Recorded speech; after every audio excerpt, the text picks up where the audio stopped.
Scream 6 ending reveals the Ghostface killer's identities and motivations while hinting there will be more horror to be had in the future. Directed by Matt Bettinelli-Olpin and Tyler Gillett from a screenplay by James Vanderbilt and Guy Busick, Scream 6 sees the return of Samantha and Tara Carpenter, who have relocated to New York City where Tara attends college. With mostly positive reviews, this sequel to a requel is being praised for being a fun, bloody entry to the Scream franchise. Scream 6 ends with Sam, Tara, Chad, and Kirby taking on the newest Ghostface killers, revealing for the first time in the franchise that there are 3 killers under the iconic mask. Detective Bailey reveals he plotted with Quinn and Ethan, both his children, to kill Sam. After some fighting, Sam, who dons her father's Ghostface mask, manages to kill Quinn and Bailey, while Tara and Kirby take down Ethan. Sam leaves behind Billy Loomis' mask as she walks away with Tara. Detective Bailey, Quinn and Ethan's Ghostface killer motivations explained. There is a family connection to Scream 5's killer. Detective Bailey, Quinn, and Ethan are Richie's father, sister, and brother, respectively. They wanted revenge on Sam for killing Richie in 2022's Scream. They were all obsessed with the Stab movies and the original killings, having collected evidence, blooded t-shirts of victims and all the Ghostface masks included, and researched. What's more, Richie wanted to ensure the death of Sam, and his family was on board with that plan, too. They saw Billy Loomis as an icon. Scream 6 Ghostface killings were simply Richie's family finishing what Richie started, that included the incomplete movie Richie was working on before he died. The biggest clues to Ghostface identities in Scream 6. Attempts to trick audiences didn't work. Ghostface identity is always the biggest mystery in any Scream movie. Typically, there is more than one killer doing the dirty work. In Scream 6, there are not 2 killers, but 3 who are running around New York stabbing people. Ethan becomes a suspect, and it's easy to see why. One of the biggest clues to him being the killer is his absence during Ghostface's apartment break-in. He claims he was in class at the time, but no one actually believed that. What's more, Ethan was Chad's roommate, which means he had easy access to all the conversations that were being had with Tara and Sam without being directly involved with the Carpenter sisters. Quinn's death is also a clue, especially since there wasn't a scene involving Detective Bailey finding her body, and she didn't die in front of everyone else. Quinn mentioning that she has a brother who died is also a clue, hinting there is more to her story that she doesn't fully share. The remaining clues involve Dermot Mulrooney's Detective Bailey, who is far too keen on involving himself directly with the case, even when he is no longer assigned to it. His suspicion of Kirby also hints at his identity as one of the Ghostface killers, as her presence puts a dent in his family's plans.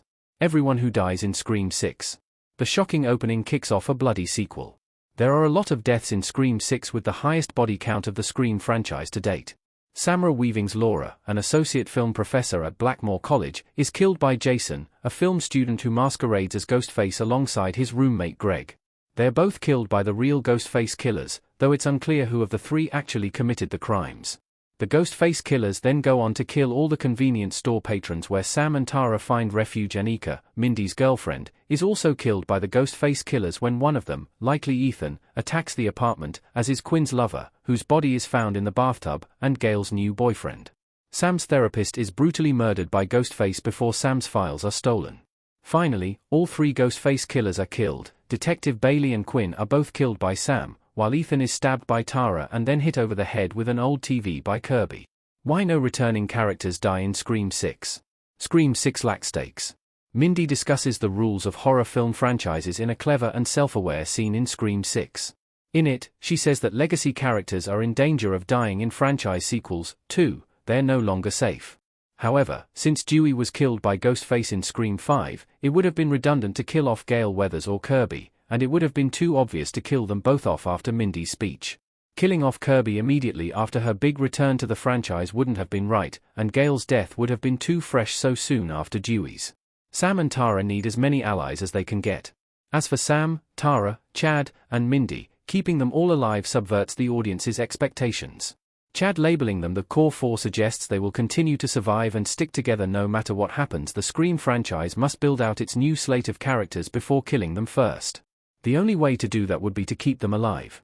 The Core 4 continued to strengthen their bond and trust throughout Scream 6, so that if one of them dies in Scream 7, it would be more emotionally effective for the remaining characters. However, with most of these new characters not returning for the next installment, hindsight suggests some of them could have been killed while the Ghostface killers wanted Sam to wear Billy's mask. Sam's past is used against her. It wasn't enough for the Ghostface killers to kill Sam. They wanted to make sure her reputation was tarnished first. Billy Loomis being Sam's father made her an easy target to pin the murders on. It's just like Richie originally wanted. Billy was the first killer and, if Sam donned his mask, she might have been the last in the eyes of the world. Sam told her therapist that killing Richie had felt right, and Detective Bailey and his family were well aware of that fact. Sam was always being harassed because people believed she really was a killer. Online conspiracy theories pinned everything on her, and those same people would have, without a doubt, believed Sam was the one who killed her friends and Rich's family. Detective Bailey and his family had already started the rumors about Sam being a killer, and wanting her to wear Billy's Ghostface mask would have solidified what conspiracy theorists already thought was true. A serial killer's daughter becoming a serial killer is precisely the kind of twisted take that people would have clung to, and Sam's story would have forever been altered because of it. Why Billy Loomis only appears to Sam at the movie theater shrine. Billy remains a haunting figure from Sam's past. Split image of Billy Loomis and Ghostface in Scream. Sam had stopped seeing visions of Billy Loomis, but he reappears to her when she's staring directly at his mask in the Scream 6 movie theater shrine because it likely brings back memories about what it felt like for her to kill. It's also a moment of doubt for Sam, who has tried her best not to lean into the feeling that killing Richie felt right.